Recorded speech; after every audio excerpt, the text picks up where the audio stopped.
We're going to show you how to make a homemade piñata. So we start with a balloon that we've blown up, and this is some string. You want to spend a little bit of time on the string because often that's the weak spot of your piñata in terms of when kids swing and break it. So I've taken some twine and some linen string and kind of braided it and knotted it together.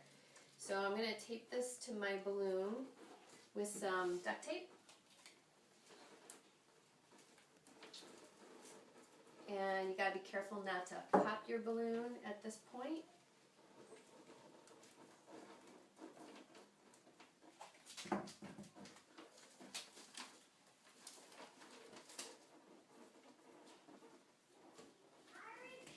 Okay.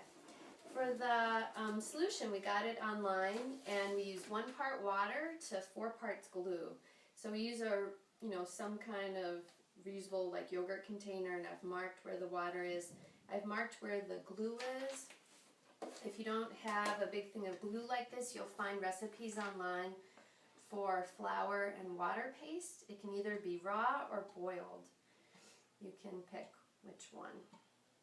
So I'm just going to pour this in up to my mark and mix it, and then we'll start making our piñata. So I just used an old chopstick to mix up the glue and water solution, and then we tied the balloon up. And it's important to have a lot of paper, newspaper underneath your work surface because it's going to drip a lot. It's going to need to hang and dry for a little bit. Normally we do this in our basement, but for today we're doing it upstairs because we have a little better lighting. You want to have newspaper lined up, and you tear the newspaper into strips. You don't cut it.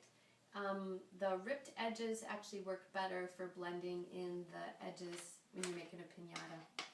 So then you just stick a piece of newspaper in the glue. It's kind of messy, obviously.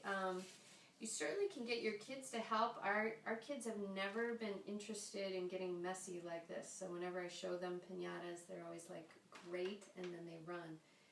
And then you're going to apply strips over the piñata.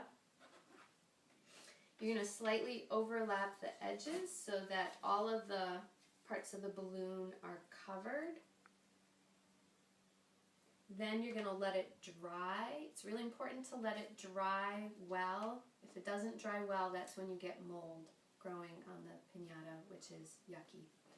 So usually it takes about 2 to 3 days of making and drying to get the piñata to the full strength that we like. And that's usually 2 or 3 layers of newspaper with 1 day of drying in between. Once the piñata is dry, then we paint it with whatever paint we have, and the kids pick different themes. We've done Darth Vader, or not Darth Vader, we did the Death Star. We did a dragon one year. I just generally don't recommend anything in a human form, so make sure that it's something inanimate so that when the kids are whacking it, you won't be alarmed.